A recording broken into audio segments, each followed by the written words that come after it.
County in northwestern Georgia until 3 p.m. Eastern Daylight Time.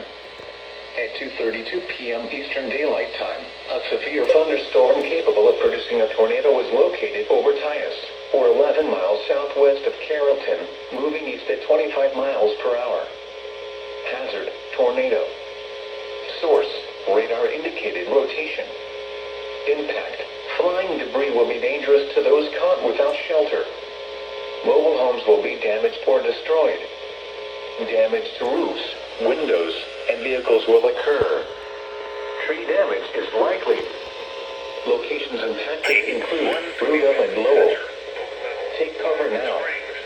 Move to a basement or an interior room on the lowest floor of a sturdy building. Avoid windows. If you are outdoors, in a mobile home